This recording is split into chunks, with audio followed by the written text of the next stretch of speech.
This is DJI Air 3, and today I'll show how you can change the focus track preferences on this drone.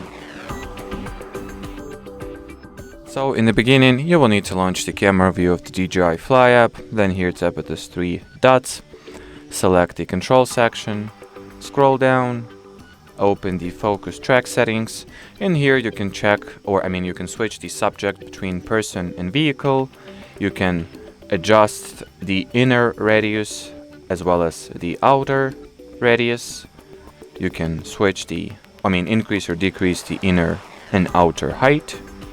Switch the camera motion mode between normal and fast, and switch on or switch off the near ground flight option, as well as reset focus track preferences back to default if necessary.